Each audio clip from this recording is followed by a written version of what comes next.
Hi everyone. Hi. Good afternoon, or evening rather. I'm very grateful to have all of you here. This is an exciting workshop that I've never done before. I've done lots of elements of this for doctors and teaching and training chiropractors. But I wanted to put together a particular program I realized to help advance people's understanding of their spine and its relationship over their health, for their overall health and taking care of it.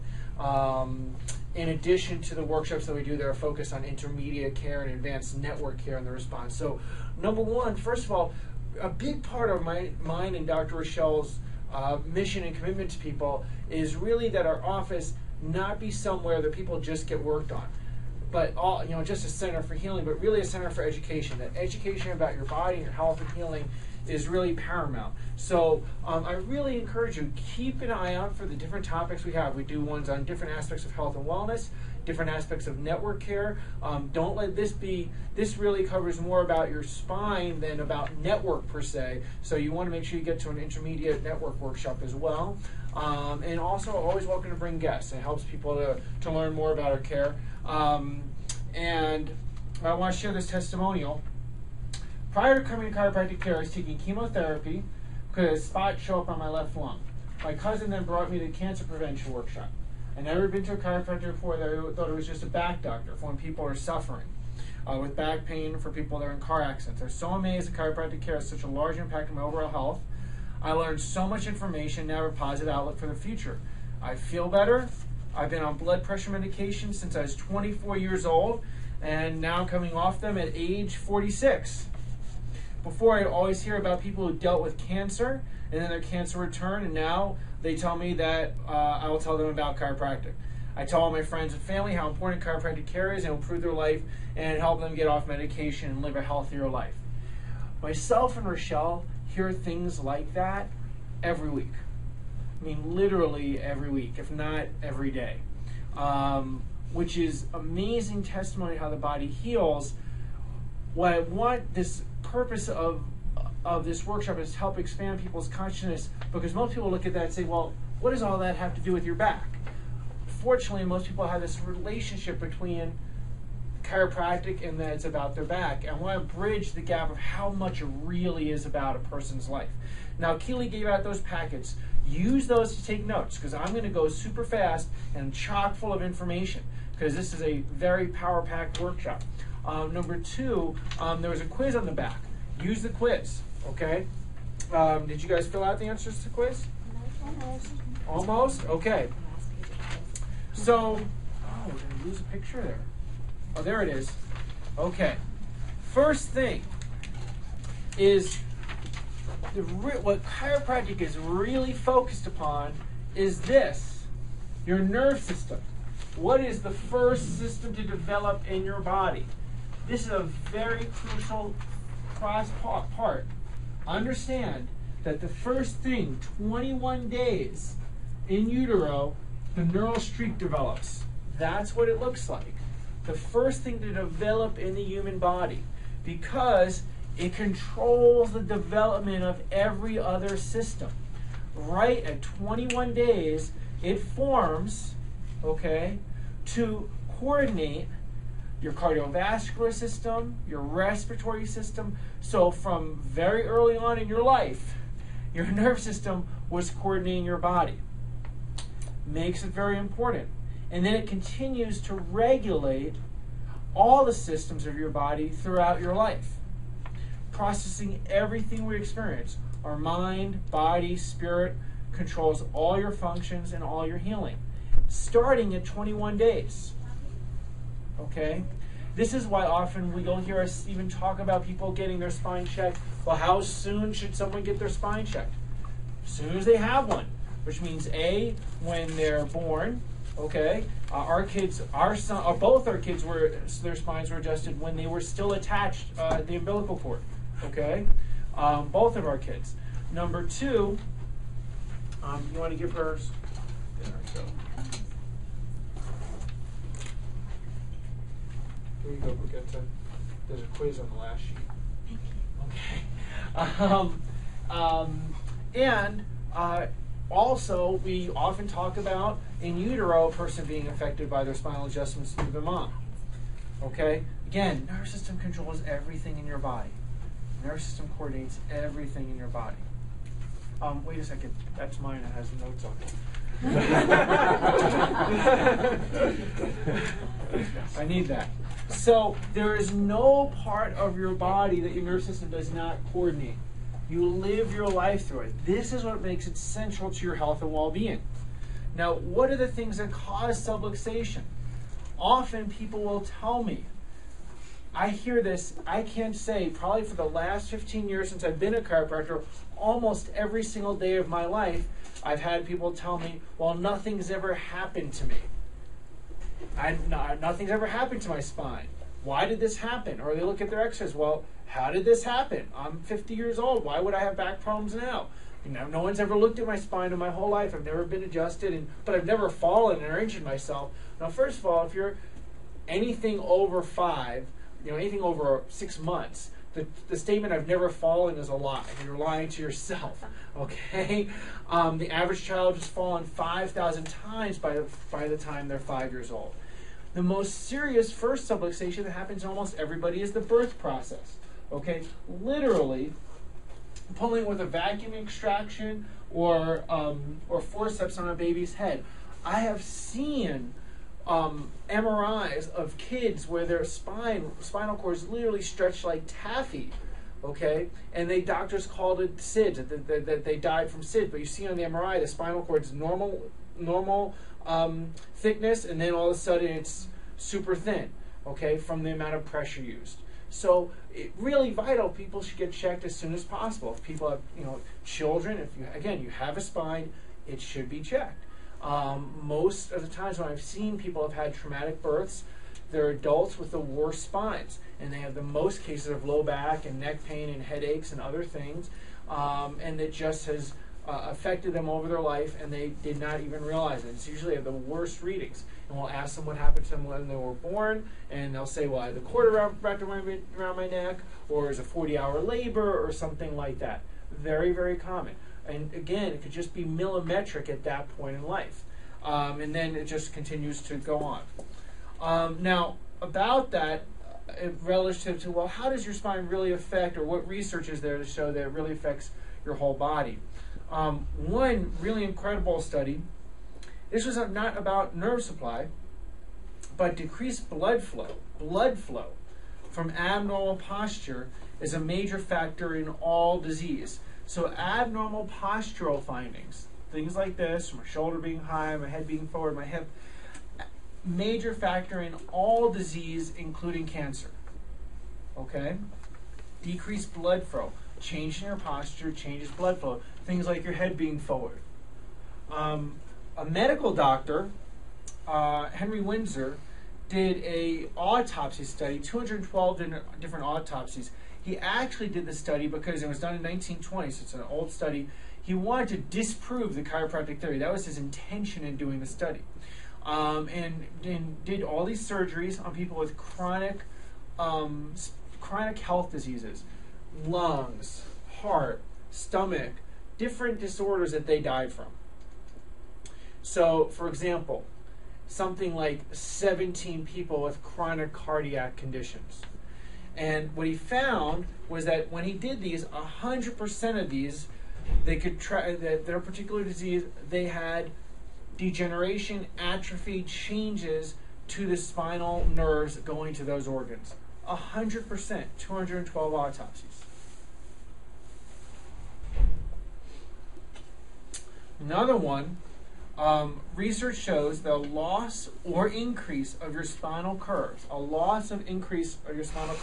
and actually it was as little as 5 degrees, I think 5 degrees, it's whatever that much, with no symptoms, decrease a person's mortality, increased mortality, in other words, speeds of death, took 14 years off people's life. 14 years. This is people with no symptoms. People say, well, my x-rays don't look so bad, or, well, I don't really have any symptoms or problems. Yeah, but you know what? You're going to shorten your life 14 years. Good reason to get chiropractic care. Okay? the integrity of your spine is directly proportionally related to how long you live and the quality of your life. So I'm going through this initial information because I want people to get the understanding that taking care of your spine is really not about how you feel day to day, okay? It's not about how you feel day to day. I've had chiropractic care since I was about 13 years old, approximately. I had a time period where I had very significant disc and pain years and years ago, and pain running down my leg. I had a couple weeks. There's a story that I shared in one of our workshops, and I was laid up for about a couple weeks and not able to walk. I probably, really had a frank herniation or a disc of some kind. I mean, just about every month I have some type of slight minimal pain that I feel at some point in my spine. I don't get adjusted for that reason. I get adjusted to maximize my body's health so that, I want to get those 14 years. Okay? That's the reason to take care of your body. That's the reason to eat healthy. It's the reason to take vitamins. The reason to go to the gym is to maximize your quality of life, your experience of your life, how long you live, and get the most out of the time that you have here. So take a look at this. Again, the kind of things that we see literally every day in our office. Someone comes in like this, and as their body improves its capacity to heal, they end up looking like this. This is a lot more than 5 degrees. This is about 15 degrees. Okay? This would have taken 14 years off their life versus here. So it removes the cause, and you've got to think all of those areas have pressure on nerves that are going to come out to the person's spine. Which spine would you rather have? Now, what about if you thought this person here didn't have any back pain? They didn't have a single symptom relative to their back. Back didn't hurt. Does it still make sense to help their back get from there to there, even though it didn't hurt? Absolutely. What if you did an assessment on a person and they didn't have any symptoms whatsoever, but the medical doctor found that they had a tumor? They said, well, but I don't have any headaches. I don't have any pain. Is it still a good idea to get the tumor out? Absolutely. Spine's no different than any other part of our body. We just haven't been taught that. So what I want to help people do with this workshop is help you. You've had your lifetime of medical allopathic thinking. You've had your lifetime just TV commercials about that. Okay? And to help introduce some concepts that were big turning points in my understanding in terms of health. Here's another one. This is a person with a loss of their neck curve. All right? That area through here, lower neck, is the nerve supply, their arms, shoulders, fingers, thyroid, and they have decreased thyroid function, and they're on thyroid medications. Now think about this. If someone's prescribed thyroid medications, and I could put XYZ instead of thyroid, they're prescribed XYZ medication, how long are they usually prescribed it? Yeah, their whole life. That's no secret. Usually it's not, well, take this for a little bit and change your lifestyle. That unfortunately isn't often said. It's usually take this and take it forever. Okay? And then after having, this is after spinal care, so that's where they were and that's where they were later. Nice healthy curve, pressure off the nerves. She had normal thyroid function, not needing thyroid medication for the rest of her life. Now personally, my thought is, rather than taking thyroid medication for the rest of my life, I'd rather get adjusted from time to time to keep my body looking like this. Makes sense to me. So that my body's own capacity to heal can be maximized. Because you also know that chart on your left, on your left, would also lead to other health problems, right? And other concerns. So this is that cervical curve there that we show people on X-ray. That's what it would look like on dissection. That's what the spinal cord would look like. You want a cervical curve that's 37 to 43 degrees. And the specific reasons for that I'm going to go over a little bit later on that are going to be very enlightening for you. But I want you to get a visual image of that because you look at it on X-ray, but that's what it looks like on the inside. There's a small canal that spinal cord's there, goes through. Very small. Any changes in that, think of it this. There's an article I read a while back about a laser.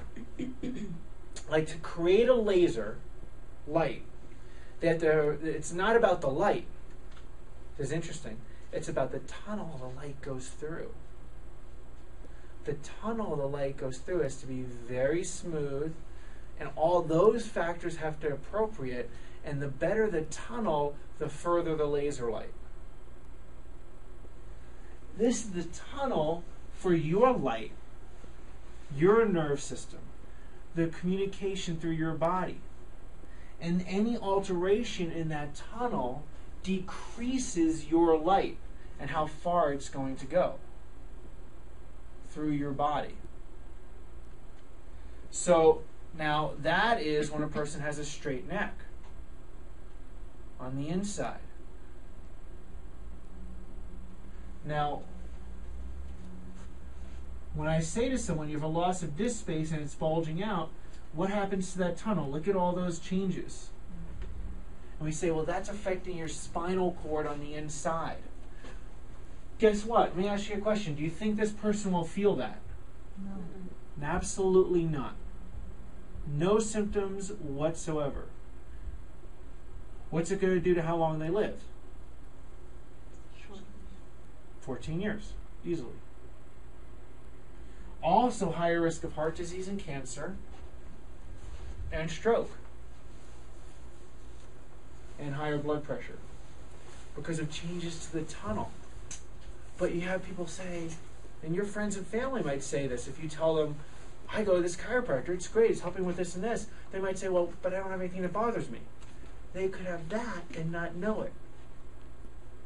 And they're taught to do prior screenings. We're all taught to do prior screenings for, mammograms, prostate tests, etc., because we hope that we find something before there's a problem, right? We hope we don't find anything, really. But if we find something, we want to find it before, okay, preventatively. That's why you check a person's spine to before this is causing further damage, all right?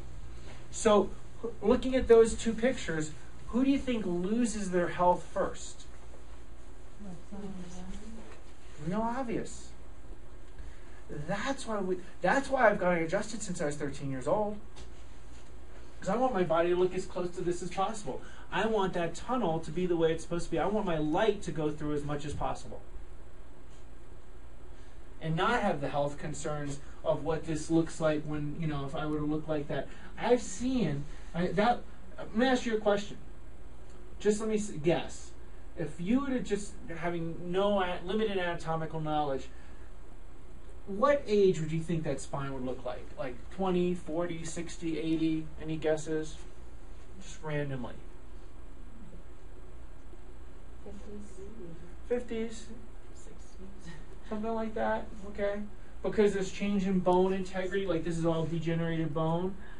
Would it be surprising to you to tell you I've seen 30-year-olds look like that on their x-ray, the equivalent? They play a lot of sports. I played football. Played football. My parents got divorced. I was in several car accidents. All these different things. But I'm okay. I don't hurt. My neck started hurting, last week, and I don't know why. I must have slept wrong. But the x-ray looks like that. And you have to get across the person, hey, we wanted to get over here. Okay?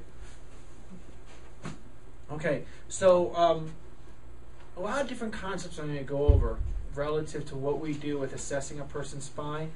Come back to this chart here. So I want to define a few things on this. When we're assessing a person's spine and nerve system, visit to visit and at their reassessments, we look at three major things. Think of them like, well, this is a four-legged stool, but I guess think of like a three-legged stool, okay? And this three-legged stool is called the triad of change, okay? To get a person's physiology to change, there's three main characteristics. One is their perception, another is their behavior, and another is their structure. Now, these three things don't apply only to the spine. After I describe them relative to your spine, you could take these things and put them into other parts of your life, even like you'll be able to think of it in terms of relationships, and I'll give that as an example too. But relative to your spine, the triad of change is what's your perception of your body? What's your awareness of your breath, your movement, your energy. Would surprise you to know that most people in the United States have no perception of their body. Would that surprise you? Not at all. Okay? Because we're taught to pretty much shut off our experience of our body. How are we taught to do that? What kind of things are we taught? Like, what are the ways we're taught to, like, shut down? Tough up. Tough up. No pain medication, right? No pain, no gain. No pain, no pain, no gain. Okay. What were you going to say? That, but also that you're stupid. Yeah. Shut you down. Shut you down. Take medications. As soon as you're feeling pain in your body, what are you taught to do? Tough pill. Silence it. Understand pain is. I have a saying I like to say. That's what makes it a saying. Which is, may you have no symptom that you do not need to have. Like, symptoms are warning signs. You know, like if you put your hand on a hot stove, you better have a symptom. Right? You better have pain, because it's a warning sign. It's like the light coming on in your car, okay, to tell you do something different, change your life, change what you're doing, change what you're eating, and you kind of have to decipher those. But we keep silencing those things, like my stomach keeps getting upset, and I'm going to take stuff to not feel that, so I can just keep eating the way I want, you know. In time, that will catch up with you. Now, I'm not saying you might need to do that at times because, like, you're really miserable, but you can get into a habit of shutting down your experience of your body. And then we do that with alcohol, and we do it with other drugs and medications. We do it with television and kids. I coach some kids' sports at times. I'm an assistant coach, and and it pains me because, and I'm participating in it.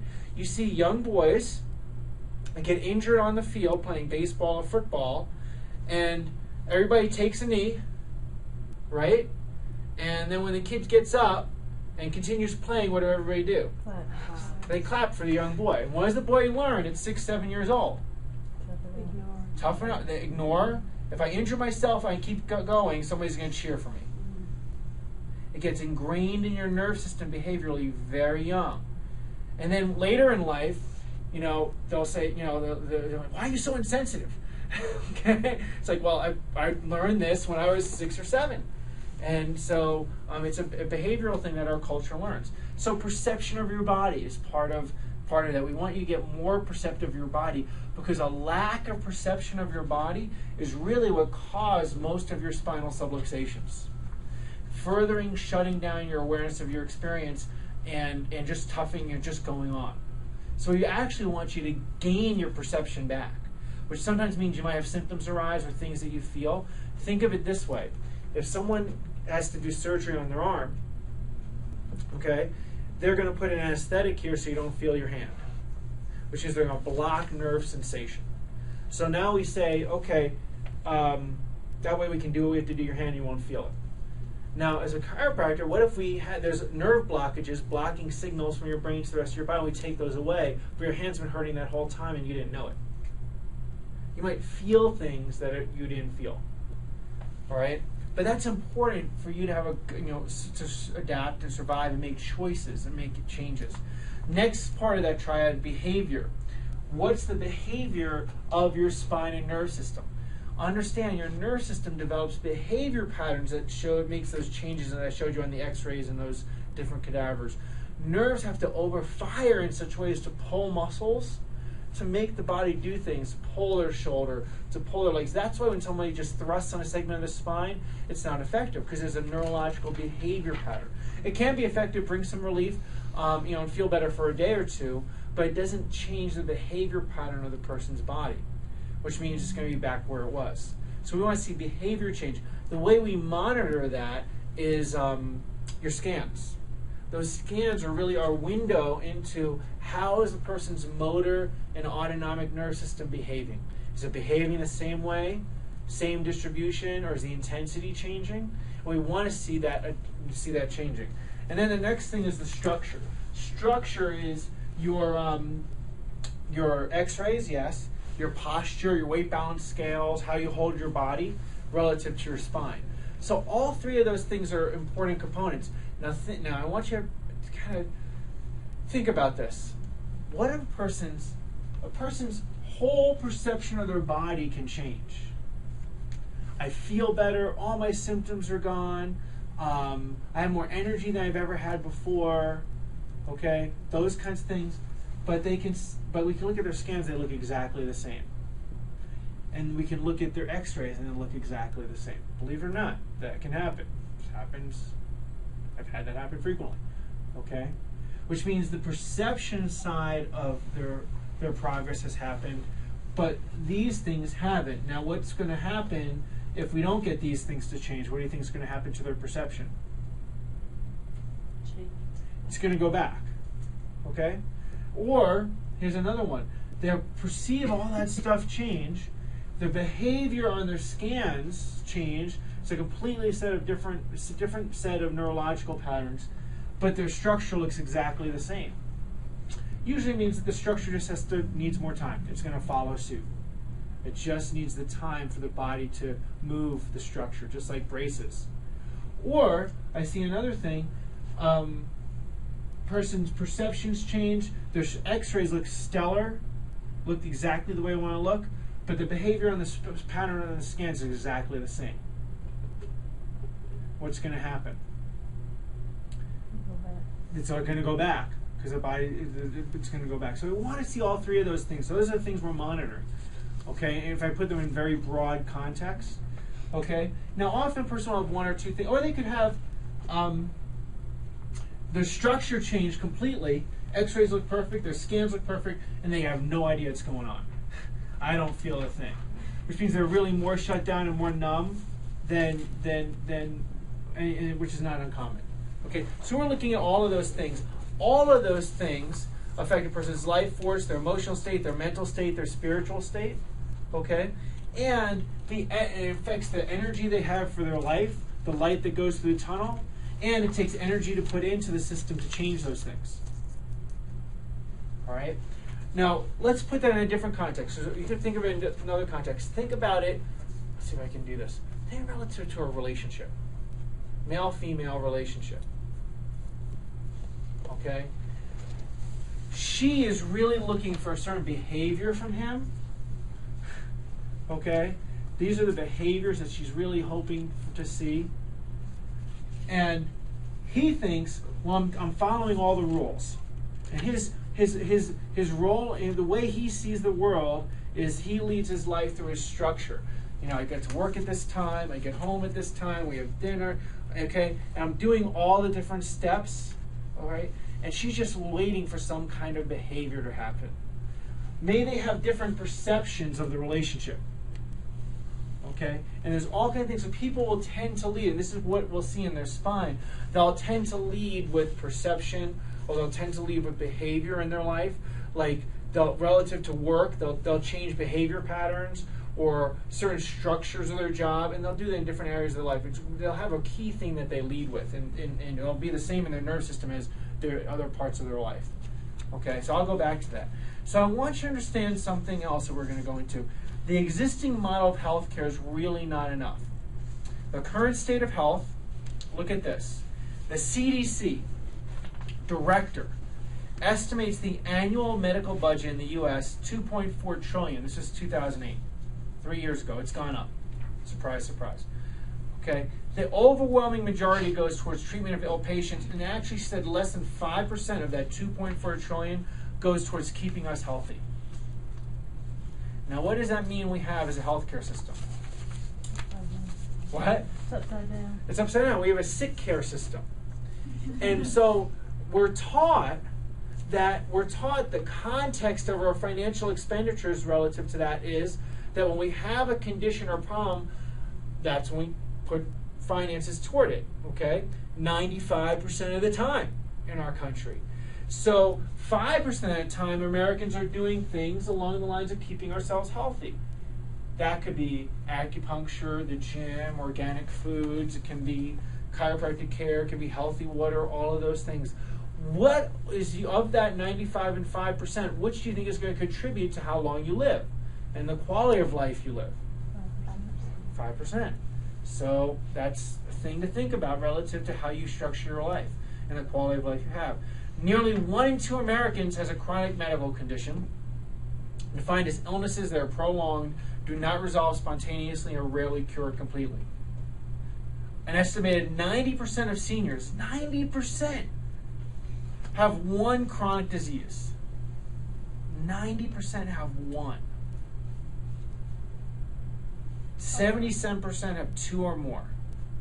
And although chronic diseases are among the most commonly and costly health problems, for more than 60% of the nation's medical care, they're among the most preventable. 60% of the time, most preventable. Chronic diseases are the most preventable thing. But we're only spending 5% of our budget. And I'm saying this because these are choices that you can make differently than the rest of the world for your life, okay? In all the different aspects of your health, all right? So, for example, I tell people regularly, and I don't know where I came up with saying this because it wasn't in my agenda, but this is a good example. I tell people regularly, you're throwing money away on your health insurance, okay? So, for example, I know people come in, $1,000, $2,000 a month is going towards health insurance, all right, which is a tremendous amount of money, like a family of four, depending on the policy, because they wanted to make sure everything was covered, you know? Now, here's the thing. There's all kinds of things that go along with that. I really suggest people, you know what? Most of that stuff is sick care that the health insurance will pay for.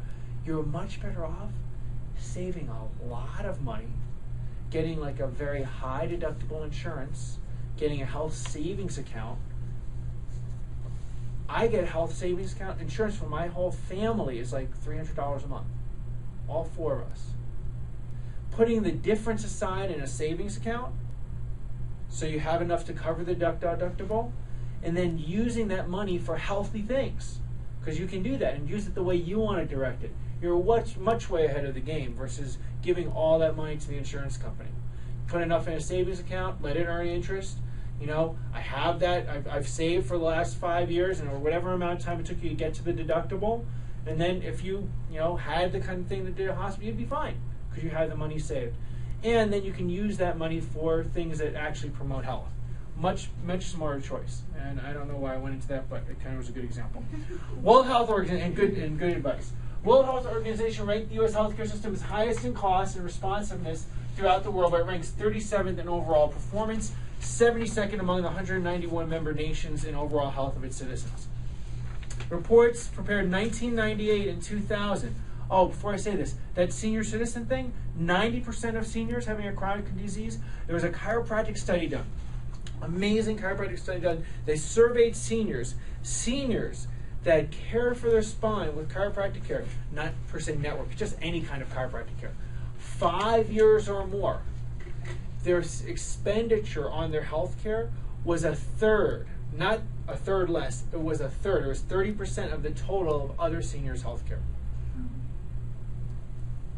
Because they were healthier. And their medical visits were 50% less. I'd rather be in that category. Okay? They did a study in Ontario on the health system there, and they said that they would save $380 to $770 million by implementing chiropractic. This would be $2 billion a year if it's implemented across all of Canada in terms of improvement in other healthcare costs. Okay, so now that gives some, this is our healthcare system. This is the role of your spine in terms of your health. Now let's talk about you and your thought process, because here's the thing. I can adjust you, I can get your scans and x-rays and perception of your body to change with my hands. What happens between your ears, I can't do that with my hands. Okay? I can do that by explaining things to you and helping hopefully impact some things of your thought process. And that's some things that you have to self-evaluate, all right? Because, again, most of your life you've been taught something completely different, all right? So this is my opportunity to help shift some of those things. And hopefully some of these you're like, I'm already there, and that's why I'm in this office. So first of all, think about, where is my focus? All right, where is my focus? And this is not just your health, but you'll see it's other parts of your life. So have you ever asked someone what they want, and they only told you what they don't want? I want to lose